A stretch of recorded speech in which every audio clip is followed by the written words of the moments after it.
Hati-hati Bapak Saudara.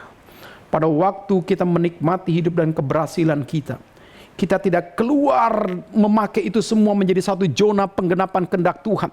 Kita hanya himpun, kita hanya nikmati, tapi kita tidak kembalikan untuk penginjilan, kita tidak kembalikan untuk pelayanan bagi Tuhan.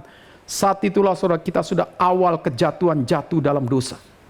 Maka kita bersyukur di Reform. Kita diajar untuk selalu ada janji iman jiwa, janji iman dana. Di situ kita digerakkan oleh Tuhan untuk kita boleh mengambil bagian berdasarkan porsi yang Tuhan sudah beri dari kita. Sehingga setiap kita jangan sampai terjebak dengan satu kenikmatan, kata kita merasa punya uang, punya tenaga, punya pikiran. Akhirnya ini hanya bersentral dan beralih kepada kepuasan diri kita, keluarga kita. Kita lupa keluarkan itu untuk menggenapkan kerajaan Tuhan. Nah, inilah kesalahan Asa. Dia merasa dia ditinggalkan oleh ayahnya menjadi raja, tidak punya apa-apa. Karena sudah diambil oleh Raja Mesir. Maka pada waktu dia mulai bertata, kumpulkan emas dan perak itu. Kumpulkan lagi, kumpulkan lagi, kumpulkan lagi, kumpulkan lagi. Pada waktu sudah terkumpul bertahun-tahun, dia melihat itu menjadi suatu kekuatan. Dia lihat itu sebagai satu cara untuk mengandalkan daripada dia pendekatan kepada Raja Aram. Nah, disinilah saudara kita belajar. Kita tidak salah kalau kita menghimpun dana. Kita tidak salah kalau kita menghimpun harta kita. Tapi kita salah jikalau engkau himpun hanya untuk engkau nikmati.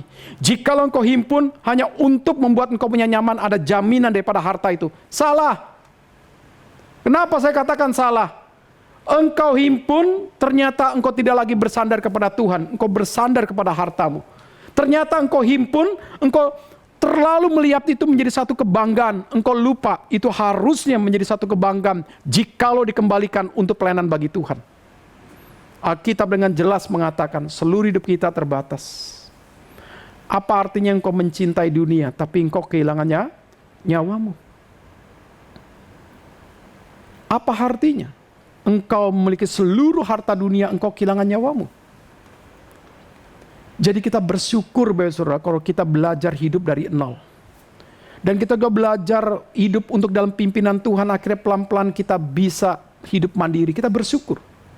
Tetapi jangan lupakan, kemandirian rohani itu jauh lebih penting daripada kemandirian hidup secara fisik. Saya ulangi.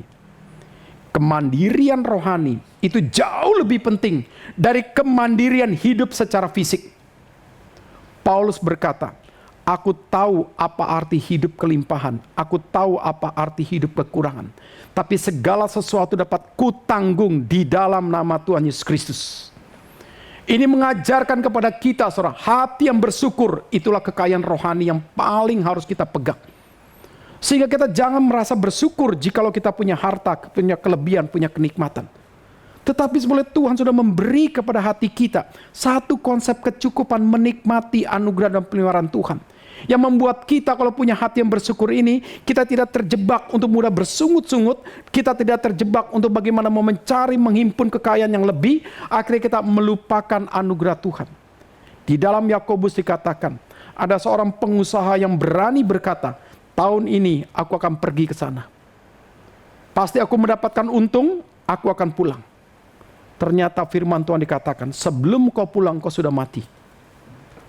Hal yang sama pun di dalam Injil dikatakan, ada orang begitu percaya dia akan buat strategi, dia akan pergi berusaha di sana, dia akan siapkan lumbung dan semua hasil akan ditimbun dengan baik. Tapi Tuhan katakan, siapa yang berkuasa untuk jiwamu? Aku. Sebelum kau bisa menghimpun semuanya, atau engkau setelah menghimpun semuanya, nyawamu akan kucabut. Disinilah saudara kita belajar. Ada bentuk arogansi hidup kita. Yang salah satunya adalah ambisius yang tersembunyi. Untuk kita merasa lebih daripada orang lain. Saya ulangi. Ada aspek arogansi dalam hidup kita. Dan salah satunya kita mau merasa lebih daripada orang lain. Dan akhirnya kita bisa mengorbankan diri, mengorbankan keluarga. Bahkan mungkin mengorbankan Tuhan untuk kita kerja keras menghimpun uang itu. Dan akhirnya pada saat itulah saudara, kita hanya menjadi orang yang mengalami kekosongan jiwa. Pada waktu semua sudah engkau miliki, engkau masih merasa ada yang satu yang kurang. Apa ya? Ternyata engkau baru tahu, engkau kurang mengucap rasa syukur.